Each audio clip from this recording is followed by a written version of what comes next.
Aujourd'hui, vous allez découvrir l'histoire d'un fermier qui est entré dans une concession automobile vêtu de vêtements sales, avec un vieux sac à dos et une voix posée. Il a été humilié par les employés, mais il en est ressorti en laissant tout le monde la tête baissée. Cette histoire illustre ce qui arrive lorsqu'on juge une personne sur son apparence et qu'on oublie que les yeux ne peuvent pas voir ce qui habite le cœur d'un être humain. Restez jusqu'à la fin, car la leçon que cet homme a donnée, sans jamais hausser le ton, pourrait bien changer votre manière de regarder les autres. Ce matin-là, le ciel était clair et les vitres de la concession brillaient sous le soleil ardent de l'intérieur du pays. À l'intérieur, la climatisation contrastait avec la chaleur extérieure, et les vendeurs, tous habillés de chemises blanches impeccables, observaient chaque client comme un poisson prêt à mordre à l'hameçon. C'est alors qu'il est entré. Le bruit de ses grosses bottes sur le sol ciré a fait lever quelques têtes. Un homme grand et mince, la peau marquée par le soleil, les mains calleuses. Il portait un jean délavé, une chemise froissée, et un chapeau de paille tordu. Les boutons de sa chemise étaient mal fermés. Une odeur d'herbe sèche l'accompagnait. « Bonjour messieurs », dit-il en retirant son chapeau avec politesse. « Je suis venu voir des pick-up. » Laurent, le vendeur le plus expérimenté et le plus arrogant, leva à peine les yeux de son ordinateur, esquissa un sourire à peine dissimulé. « Ah, bien sûr, vous êtes André, c'est ça ? À votre service, monsieur André. Vous avez déjà regardé les modèles sur Internet ou vous venez juste jeter un œil ? Je veux en voir cet identique. Des pick-up robustes. Noirs, si possible, répondit-il calmement. Laurent haussa les sourcils. 7. André acquiesça. 7. Et si je les aime, je paie comptant. Les mots tombèrent comme une bombe silencieuse. Laurent laissa échapper un ricanement et jeta un regard moqueur à ses collègues dans le fond. L'un d'eux murmura quelque chose et se mit à rire. Un autre lança. « Il monte une armée ou quoi ?» André fit comme s'il n'avait rien entendu.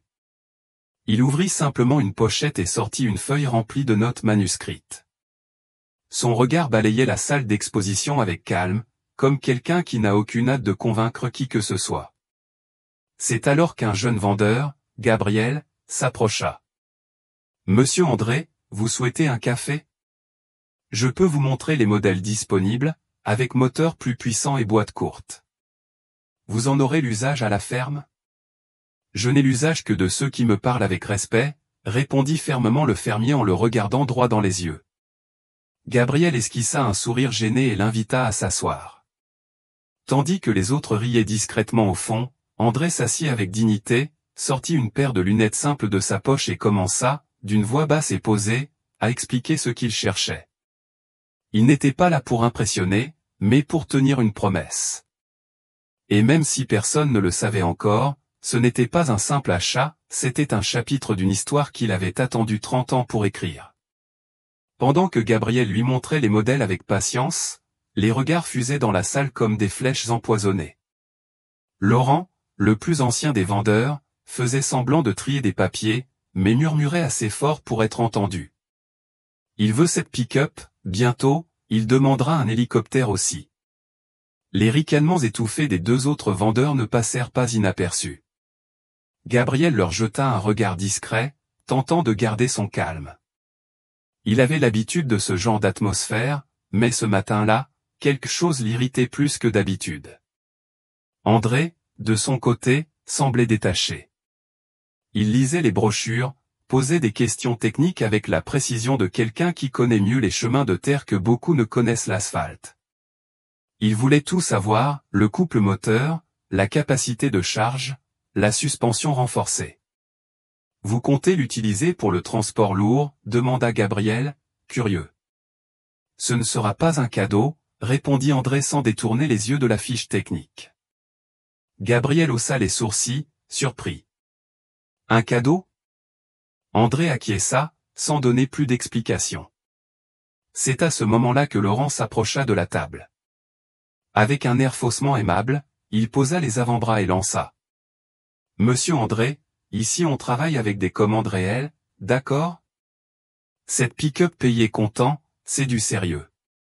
Vous avez apporté un justificatif de revenu? Un relevé bancaire?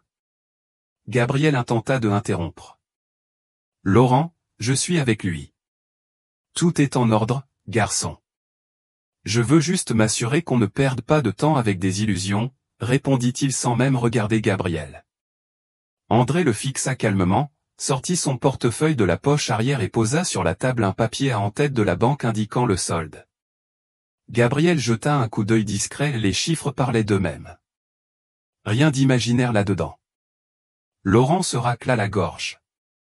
Les autres vendeurs se turent quelques secondes. Bon, dans ce cas, dit-il en tentant un sourire, peut-être qu'on pourrait. Trop tard, coupa André d'une voix ferme. Je vais continuer avec ce jeune homme ici. C'est le seul qui m'a traité comme un être humain depuis que je suis entré. Gabriel resta sans voix. Laurent, bouche entr'ouverte, acquiesça silencieusement et s'éloigna lentement. L'atmosphère du magasin devint pesante. Le silence en disait plus que n'importe quel argument commercial. Pour la première fois, les rires avaient disparu. Mais André ne se laissa pas troubler. Il continua à répondre aux questions avec patience, à vérifier les détails, à noter les numéros de châssis des véhicules potentiels. Encore troublé, Gabriel demanda doucement. « Monsieur André, excusez ma question, mais, à qui sont destinés ces véhicules ?» André s'arrêta un instant, regarda par la fenêtre où la lumière se reflétait sur la carrosserie d'un pick-up. Il inspira profondément. « Pour ceux qui ne m'ont jamais laissé tomber. » Puis il sourit un sourire court, chargé de sens. Gabriel ne comprit pas entièrement, mais il sut à cet instant qu'il y avait quelque chose de bien plus grand derrière cette commande. Les modèles choisis, les couleurs définies, les notes prises, Gabriel avait déjà préparé une proposition formelle. Il essayait encore de comprendre ce qui motivait cet homme si calme, si déterminé et si énigmatique. André demanda que les 7 véhicules soient identiques, même couleur, même configuration, mêmes options. Tous noirs, avec transmission intégrale et moteur diesel. Rien de superflu, mais robuste comme des gens qui vivent dans la boue. Pendant que Gabriel remplissait le formulaire dans le système, il jetait des regards en coin au fermier, tentant d'imaginer ce qui se cachait derrière tout cela. Un cadeau? Cette pick-up payée comptant? Pour des fils, des petits-enfants, des associés? À l'autre bout du magasin, Laurent observait avec une mine sombre. Les autres vendeurs évitaient son regard. Le directeur, sentant le malaise ambiant, s'approcha de Gabriel d'un ton réservé. « Tout va bien ici? » « Oui. Il veut conclure les 7 aujourd'hui. » Le directeur regarda André, qui répondait à un email sur un vieux téléphone, d'un doigt épais, lentement. « Monsieur, bien sûr que nous voulons honorer votre commande, mais d'abord, je dois vérifier la partie financière, virement, enregistrement. Avez-vous un compte professionnel? » André ne se vexa pas. Il sortit simplement de la poche intérieure de sa chemise une carte de visite et une lettre de recommandation signée par une banque locale. Gabriel les prit, les lut et les tendit au directeur avec un regard qui disait clairement « Ne gâche pas ça non plus ». Le directeur resta silencieux, examinant les documents. La lettre parlait d'elle-même, André était l'un des plus grands fournisseurs de maïs et de lait de la région, avec des terres dans 4 communes. Discret, mais respecté. La tension changea de ton. Le directeur tenta un sourire maladroit. « Bien sûr, bien sûr. Veuillez m'excuser. Nous ne faisons que suivre la procédure. » Pas besoin de s'excuser, jeune homme. J'en ai l'habitude. Gabriel ressentit le poids de ces mots. Il ne venait pas du ressentiment, mais de la sérénité de quelqu'un qui avait été jugé trop souvent sur l'apparence, jamais sur l'intérieur. Quelques minutes plus tard, le directeur confirma que le virement de la compte avait été approuvé. André n'hésita pas. « Demain matin, je paie le reste. Je veux livrer avant le week-end. »« Vous allez les livrer vous-même » demanda Gabriel, surpris. « Oui, un par un. Je veux voir leur tête quand j'arriverai. »« Leur tête ? Qui sont-ils ? redemanda Gabriel. André le fixa droit dans les yeux, comme s'il évaluait s'il méritait la réponse. Si tu veux vraiment savoir, viens samedi sur la route de la colline. Je t'emmène avec moi. Gabriel hésita un instant, mais quelque chose en lui, peut-être la curiosité, peut-être le respect, répondit oui. À ce moment-là, il n'avait aucune idée de ce qui l'attendait, mais il savait qu'il voulait voir cela de ses propres yeux. Le samedi arriva avec un ciel dégagé et un sol de terre battue. Gabriel ne savait pas à quoi s'attendre. Il suivit les indications d'André et emprunta la route de la colline, où l'asphalte laissait place à la poussière et le signal du téléphone disparaissait. Lorsqu'il aperçut un portail en bois orné d'un fer à cheval en son centre, il sut qu'il était au bon endroit. De l'autre côté, il vit André, coiffé d'un nouveau chapeau, adossé à la première des 7 camionnettes alignées, toutes noires, brillantes, puissantes, identiques, comme des soldats prêts pour une mission silencieuse. « Je croyais que tu ne viendrais pas, mon gars, » dit André en souriant. Gabriel descendit de la voiture, lui serra la main, puis fixa les véhicules. Tout ça est donc bien réel. Et le meilleur reste à venir. André lui demanda de l'accompagner pour le premier trajet. Gabriel prit place sur le siège passager. Alors que le moteur grondait doucement, le vieil homme se mit à parler, non pas comme quelqu'un qui raconte une histoire banale, mais comme quelqu'un qui ouvre un morceau de son âme. Quand j'avais une vingtaine d'années, je travaillais dans un petit campement avec 6 autres. C'était modeste, peu de terre, beaucoup de faim, et une seule camionnette, une vieille épave. Mais c'était tout ce qu'on avait. Il serrait le volant à 2 mains, comme s'il y était encore. On se la partageait pour tout. Livrer le lait en ville, aller chercher du fourrage, emmener un enfant malade au dispensaire. Parfois, elle tombait en panne en route, alors on descendait tous et on poussait, en riant. Personne ne se plaignait, on était des frères de route, des frères de boue. Gabriel l'écoutait en silence, la gorge nouée. Un à un, ils vieillissaient. Certains perdirent tout. L'un eut un AVC. Un autre vendit sa terre, un autre travaille encore, mais juste avec son cheval maintenant.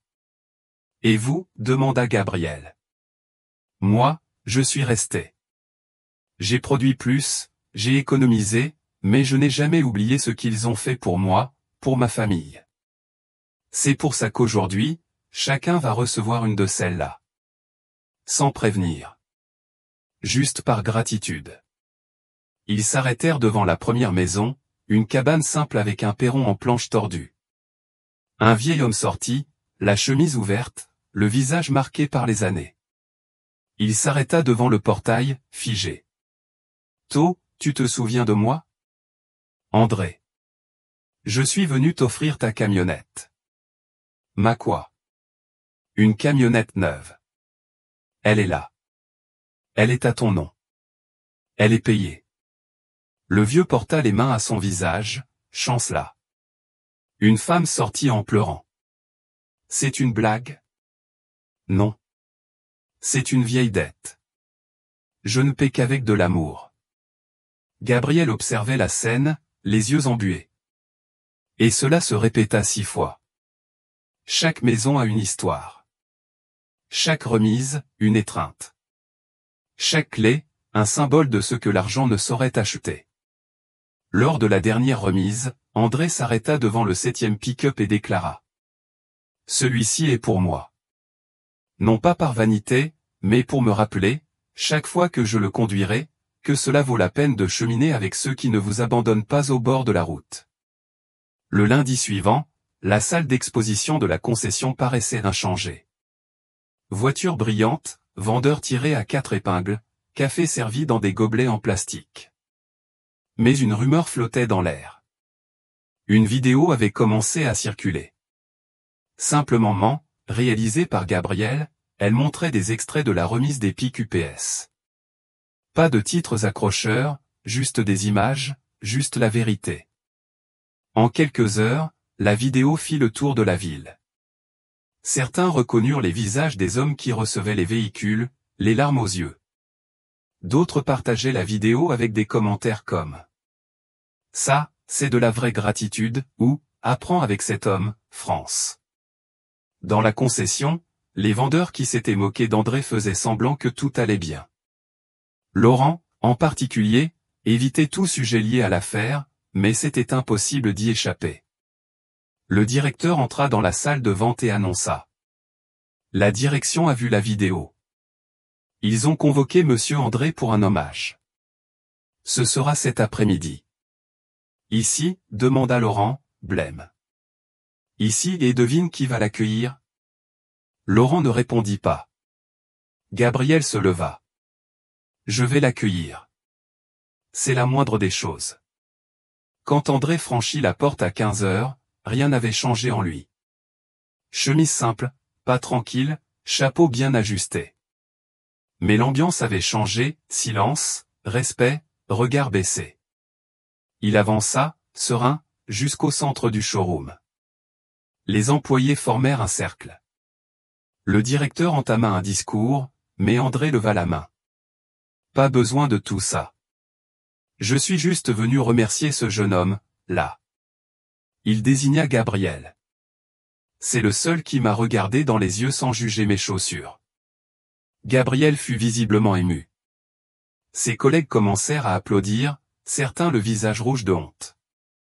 André regarda autour de lui et ajouta. Je sais que beaucoup ici ont ri, se sont moqués, mais je ne suis pas là pour faire la leçon. Je veux juste que vous vous rappeliez d'une chose, tous les hommes au vieux chapeau ne sont pas des idiots, et toutes les voitures neuves ne vont pas plus loin que ceux qui portent la gratitude dans leur cœur. Silence. Aucun mot. Aucune réponse. Laurent, tout rouge, tenta de s'approcher, mais André tournait déjà les talons. Avant de franchir la porte, il jeta un dernier regard à Gabriel. Si un jour tu veux quitter la ville et rouler sur les chemins de terre, viens me voir. Les gens qui traitent bien les autres auront toujours une place dans ma voiture. Puis il s'en alla, laissant derrière lui des applaudissements timides et la plus silencieuse des leçons qu'ait jamais reçue cette concession. À partir de ce jour, le nom d'André circula non seulement parmi les vendeurs de la ville, mais aussi parmi les fermiers, les mécaniciens, les commerçants et même ceux qui ne le connaissaient pas personnellement. Il n'était pas célèbre, ni homme politique, son visage n'apparaissait pas sur les panneaux publicitaires, mais son histoire, elle, allait plus vite que n'importe quel pick-up flambant neuf. À la concession, les ventes continuaient, mais quelque chose avait changé. Le café semblait plus amer, les rires plus discrets, les regards plus attentifs. C'était comme si le silence d'André avait enseigné plus que n'importe quelle formation en vente. Gabriel fut promu quelques mois plus tard, mais il savait que son plus grand gain ne se trouvait ni dans son nouveau poste, ni dans sa prime. Il était survenu ce samedi-là, sur la route de la colline, lorsqu'il avait compris, de ses propres yeux, ce que signifie la gratitude dans sa forme la plus pure. Un après-midi, il retourna à la ferme d'André. Il voulait le remercier en personne.